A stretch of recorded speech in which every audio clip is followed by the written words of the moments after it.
Okay. ఇక మొన్న జరిగిన అనౌన్స్‌మెంట్ నుండి ప్రతి ఒక్కరికి ఎక్కువగా వచ్చే డౌట్స్ ఏంటంటే, 'అవెంజర్స్' ఫిఫ్త్ పార్ట్‌గా 'కాంగ్ డైనస్టీని' అనౌన్స్ చేశారు. ఆ తర్వాత మొన్న అనౌన్స్‌మెంట్ ద్వారా దాన్ని రిమూవ్ చేసేసి 'అవెంజర్స్ డూమ్స్‌డే'గా అనౌన్స్‌మెంట్ ఇచ్చారు కదా! మరి ఇప్పుడు ఈ మల్టీవర్స్ సాగాలోని ఆ ప్లాన్స్ ఏ విధంగా చేంజ్ చేశారు? ఏ విధంగా ఈ 'అవెంజర్స్ డూమ్స్‌డే' ఉండబోతుంది? సీక్రెట్ టైమ్‌లైన్ ఎర్త్ 616లోని ఆర్‌డీజే టోనీ స్టార్క్‌గా కనిపిస్తారు. మరి ఇప్పుడు మనకి డాక్టర్ డూమ్‌గా రాబోయే ఆర్‌డీజే ఏ ఎర్త్‌కి చెందినవాడు? ఇది పెద్ద అన్‌కన్విన్సింగ్ పాయింట్ ఏం కాదు. ఎర్త్ 616లోని స్టీవ్ రోజర్స్‌గా క్రిస్ ఎవన్స్ కనిపించారు. మరొక ఎర్త్‌లో ఆయన జానీ స్టార్మ్. అండ్ మరీ ముఖ్యంగా క్యాంగ్‌ని ఇప్పుడు తొలగించేసి అవెంజర్స్ డూమ్స్‌డేని సెట్ చేయబోయే అప్‌కమింగ్ ఎంసీయూ ఫిల్మ్ ఏదనే దాని గురించి కొన్ని కన్ఫర్మ్డ్ ఇంపార్టెంట్ డీటెయిల్స్ వచ్చేసాయి. సో మరి ఆ ప్లాట్ గానీ, ఆ డీటెయిల్స్ గానీ, కొన్ని డౌట్స్ గానీ కంప్లీట్‌గా క్లారిటీ అయితే ఈ వీడియోలో మీకు రావచ్చు. ముందుగా అసలు క్యాంగ్ ఎలా తొలగించారు? క్వాంటమేనియా తోటి సెట్ చేసిన అవెంజర్స్ క్యాంగ్ డైనస్టీ మొత్తం ఈ మల్టీవర్స్ సాగాకి మెయిన్ విలన్ గా క్యాంగ్ ద కాన్క్రర్ ఉండేవాడు. బట్ అన్ఫార్చునేట్లీ కొన్ని కేస్ ఇన్సిడెంట్స్ వలన మొత్తం అంతా తొలగించాల్సి వచ్చింది. సో దాంతో ఇప్పుడు ఏంటి, లోకి టీవీ సిరీస్ ద్వారా క్వాంటమేనియాలో మనం చూసిన ఫిలిమ్స్ అన్నీ కూడా సిరీస్ ఆ స్టోరీ అంతా కూడా రిమూవ్ చేసేసినట్టేనా? క్యానన్ కాదంటే అవి క్యాననే. రీసెంట్ గా జానథన్ మేజర్స్ కూడా అన్నారనమాట.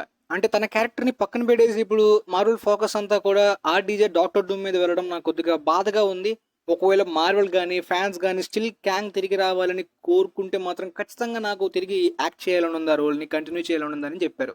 క్వాంటమేనియాలో మనకు చూపించిన క్యాంగ్ చనిపోయాడు. లోకి సీజన్ 2లో కూడా క్యాంగ్ కి సపరేట్ గా ఒక పే ఆఫ్ ఇచ్చే విధంగా సెట్ చేసుకున్నారు. బట్ క్వాంటమేనియా క్రెడిట్స్ లో చూపించిన చాలా మంది వేరియంట్స్ ని ప్రెసెంట్ టీవీఏ ఆపే పనిలో ఉంటుంది. అవును, డాక్టర్ డూమే అందరినీ చంపేస్తాడు అని మనకు అనిపించచ్చు, కానీ దానికన్నా ముందుగా టీవీఏ ప్లాన్ అయితే క్యాంగ్ వేరియంట్స్ ని ఆపడం. దాంతోపాటు మల్టీవర్స్ ట్రీ దగ్గర కూర్చున్న లోకి కూడా క్యాంగ్ ని ఆపే ప్రాసెస్ లో ఉంటాడు. బట్ వీళ్ళు టార్గెట్ చేయనిది, ఊహించినది డాక్టర్ డూమ్. డాక్టర్ డూమ్ ఎవరో మీ అందరికీ తెలిసి ఉంటుంది, తెలియకపోతే తర్వాత మాట్లాడుకుందాం. బట్ వకండా ఫర్ ఎవర్ లోనే డాక్టర్ డూమ్ ఎంట్రీ ఉంటుందనే రూమర్స్ అప్పట్లో వచ్చే. మార్వెల్ ఫ్యాన్స్ కి అయితే అది తెలిసి ఉంటుంది, ఆ రూమర్స్ వినే ఉంటారు. And Kang Jonathan Majors case నడుస్తున్నప్పుడు కూడా డాక్టర్ డూమ్ రిప్లేస్ చేస్తాడనే థీరీస్ చాలా వచ్చి ఇప్పుడు అఫీషియల్ గా అదే జరిగిపోయిందనమాట. అయితే ఆర్‌డీజే ఈ విక్టర్ వాన్ డూమ్ డాక్టర్ డూమ్ అయితే ఏ ఎర్త్ కి చెందినవాడు అనే క్లారిటీ కూడా వచ్చేసింది. అప్కమింగ్ గా రాబోతున్న ద ఫెంటాస్టిక్ 4 ఫస్ట్ స్టెప్స్ యొక్క ఎస్టీసీసీ లీక్డ్ ట్రైలర్ మీరు చూసి ఉంటారో లేదో ఆన్లైన్ లో. బట్ నేనైతే మాత్రం ఆ లీక్ అయిన దాని గురించి డిస్క్రిప్షన్ బ్రేక్ డౌన్ చేసి మన ఛానల్లో పెట్టాను, చూడకపోతే వెళ్ళి చూడండి. అండ్ ఆ వీడియో కూడా మన ఇన్స్టా పేజ్ స్టోరీ హైలైట్స్ లో పెట్టాను. ఆ లింక్ కూడా కింద డిస్క్రిప్షన్ ఇస్తున్నాను, మన ఇన్స్టా పేజ్. సో వెళ్ళి చూస్తే మీకు తెలుస్తుంది. ఎందుకంటే the fantastic 4 first steps upcoming రాబోతున్న ఫిల్మ్ అయితే parallel universe earth 616 MCU time line లో జరగట్లేదన్నమాట. ఈ ఆర్‌డీజే డాక్టర్ డూమ్ కూడా అదే ఎర్త్ కి చెందినవాడంట. కాబట్టి ఇన్ఫేమస్ ఐరన్ మ్యాన్ కామిక్స్ మీద ఉండొచ్చనే థీరీస్ చాలా వచ్చాయి. దాంతోపాటు టోనీ స్టార్క్ వేరియంటే డాక్టర్ డూమ్ గా రాబోతున్నాడు అనే థీరీస్ కూడా వచ్చాయి. అంటే ఈ థీరీస్ ఆల్రెడీ రూసో బ్రదర్స్ అయితే స్టేజ్ మీదనే విక్టర్ వాన్ డూమ్ అని అనౌన్స్ చేశారు. విక్టర్ అంటే అది కంప్లీట్ గా డాక్టర్ డూమ్ ఆరిజిన్. సో దాంతోపాటు అనౌన్స్ చేసినా కూడా చాలా వరకు ఈ థీరీస్ వచ్చాయి. బట్ ఇప్పుడు వాటిని కొట్టిపడేయాల్సిందే. ఎందుకంటే అప్కమింగ్ రాబోతున్న ద ఫెంటాస్టిక్ 4 ఫస్ట్ స్టెప్స్ లో చూపించబోయే ప్యారలల్ రియాలిటీ, అదే ప్యారలల్ యూనివర్స్ లో 1960s అయినప్పటికీ కూడా మొత్తం రెట్రో ఫ్యూచరిస్టిక్ వరల్డ్ ఆ సెటప్ అంతా కూడా మనకి ట్రైలర్ లో చూపించారు. మీరు ట్రైలర్ చూసినా కూడా కొద్దిగా డౌట్స్ ఉంటాయి, క్లారిటీ ఉండదు అనమాట. ఎందుకంటే సౌండ్, పిక్చర్ కానీ. బట్ డిస్క్రిప్షన్ తో సహా నేను బ్రేక్ డౌన్ చేశాను కాబట్టి ఇన్స్టాలో ఫస్ట్ ట్రైలర్ చూడండి, డౌట్స్ ఉన్న తర్వాత బ్రేక్ డౌన్ కూడా చూస్తే కంప్లీట్ క్లారిటీ వస్తుంది. సో ఆ యూనివర్స్ లో జరగబోతున్న స్టోరీని ఎర్త్ 616 ఎంసీకి ఏ విధంగా తీసుకురాబోతున్నారు, అదే విధంగా ఆ ఎర్త్ నుండి డాక్టర్ డూమ్ ఎర్త్ 616 కి రాబోతున్నాడు.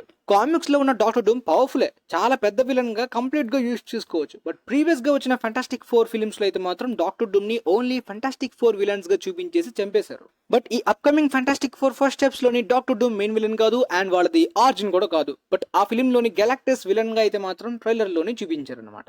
సో బట్ ఆ సేమ్ ఎర్త్ నుండి రీడ్ రిచర్డ్స్, పెడ్రో పాస్కల్ కి ఆర్‌డీజే డాక్టర్ డూమ్ కి ఖచ్చితంగా రావలరీ అయితే ఉంటుందన్నమాట. ఎందుకంటే డాక్టర్ డూమ్ కి బిగ్గెస్ట్ ఎనిమీగా ఫీల్ అయ్యేది మాత్రం రీడ్ రిచర్డ్స్ నే. సో వాళ్ళిద్దరికి ఫైట్ అయితే సీక్రెట్ వర్డ్స్ లో ఉంటుంది, పెడ్రో పాస్కల్ కి, అదే రీడ్ రిచర్డ్స్ కి అండ్ ఆర్‌డీజే డాక్టర్ డూమ్ కి. పోతే ఇప్పుడు ఆర్‌డీజే క్యాంగ్ ని ఎలా రిప్లేస్ చేస్తాడంటే, యాక్చువల్ గా క్యాంగ్ డైనస్టీని రిప్లేస్ చేయడానికి పెద్ద పెద్ద సపరేట్ గా కొత్త స్టోరీని రాయాల్సిన అవసరం లేదు. ఈ ఫెంటాస్టిక్ 4 ఫస్ట్ స్టెప్స్ ఫిల్మే అవెంజర్స్ డూమ్స్డేని సెట్ చేస్తుంది. ఎందుకంటే రెండు మల్టీవర్స్ ని ఇన్వాల్వ్ చేసేలాంటి ప్లాట్స్ అనమాట. ఇప్పుడు క్యాంగ్ లాగే డాక్టర్ డూమ్ కూడా ప్రపంచాన్ని, మొత్తం విశ్వాన్ని రూల్ చేయాలనుకుంటాడు, హ్యుమానిటీని ఆర్డర్ లోకి తీసుకురావాలని అనుకుంటాడు. అండ్ రీడ్ రిచర్డ్స్ కి బిగ్ కాంపిటీషన్, డామినేషన్ ఇవ్వాలనే ఎక్కువ రైవలరీ పెట్టుకుంటాడు రీడ్ రిచర్డ్స్ తోటి డాక్టర్ డూమ్. పర్సనల్లీ నాకైతే ఫెంటాస్టిక్ 4 ని మరొకసారి ఆర్జిన్ చూసే ఓపిక లేదు, ఇప్పటికీ చూసేసాం కదా చాలా సార్లు. సో కంప్లీట్ గా ఇది ఆర్జిన్ ఫిల్మ్ కాదు, కానీ డాక్టర్ డూమ్ ఆర్జిన్ ని వీలైతే చూపించాలనుకుంటే కొద్దిగా షార్ట్ డ్యూరేషన్ లోని యూనిక్ గా డిఫరెంట్ గా ప్రయత్నించవచ్చు అనమాట. అంటే లైక్ ఎలా అంటే ఫెంటాస్టిక్ ఫోర్ ఫస్ట్ స్టెప్స్ లో సినిమా క్లైమాక్స్ కి వాళ్ళకు ఒక ఫ్లాష్ బ్యాక్ విలన్ ఎనిమి ఉన్నాడు, డాక్టర్ డూమ్ తిరిగి వచ్చాడని తెలియడం తోటి ఒక పెద్ద ప్లాన్ తోటే వచ్చాడు అనే ఒక భయంకరమైన ఎలివేషన్ తోటి సినిమాని ఆపేయచ్చు పోస్ట్ క్రెడిట్స్ లో.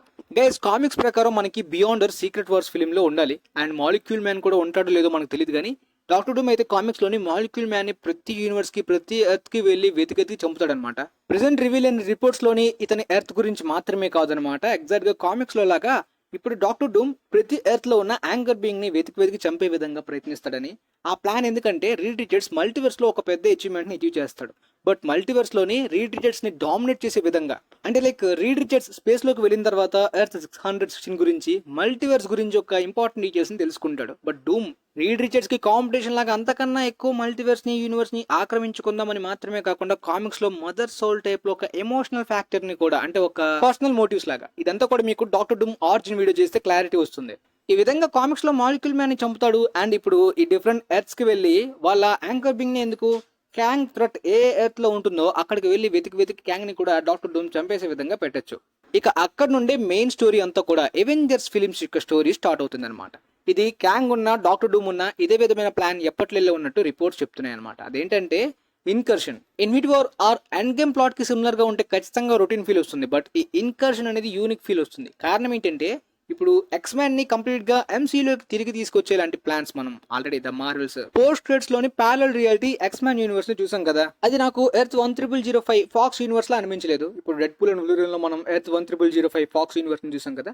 సో ఈ విధంగా ఇప్పుడు డాక్టర్ డూమ్ ప్లేస్ లో క్యాంగ్ ఉన్న డాక్టర్ డూమ్ ఉన్న మల్టీవర్స్ లో ఇలాంటి అడ్డదిడ్డంగా ఆక్రమించాలనుకుని చేసే ప్లాన్స్ వల్ల ఇన్కర్షన్ క్రియేట్ అవుతుంది. ఈ ఇన్కర్షన్ క్రియేట్ అవడం వలన ఎగ్జాంపుల్ గా చెప్తాను, ఇప్పుడు ఫాక్స్ యూనివర్స్ ఎంసీయూ యూనివర్స్ ఉంటుంది, ఆ రెండు ఎర్త్స్ కూడా ఈ ఇన్కర్షన్ వల్ల కొలైడ్ అయ్యాయి అనుకోండి, అప్పుడు ఖచ్చితంగా ఒక ఎర్త్ డిస్ట్రాయ్ అయితేనే మరొక ఎర్త్ సర్వైవ్ అవుతుంది. సో వాళ్ళ సొంత ఎర్త్ ని కాపాడుకోవడానికి అదర్ ఎర్త్ సూపర్ హీరోస్ తోటి ఇప్పుడు ఇంకొక super heroes, example Avengers versus X man. ఈ ప్లాన్ అనేది క్యాంగ్ ఉన్నప్పటి నుండి ఉందంట.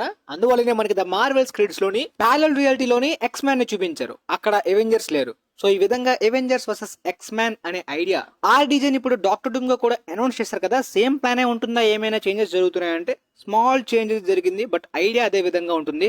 వీళ్ళంతా మొదటి పార్ట్ లో కొట్టుకుంటారు, ఆ తర్వాత డాక్టర్ డూమ్ ఇన్వాల్వ్మెంట్ కూడా ఉంటుంది, బట్ తర్వాత వీళ్ళందరూ కలిసి ఒకరిని ఆపితే ఈ ప్రాబ్లం సాల్వ్ అవుతుందని చెప్పి డాక్టర్ డూమ్ వైపు రావచ్చు.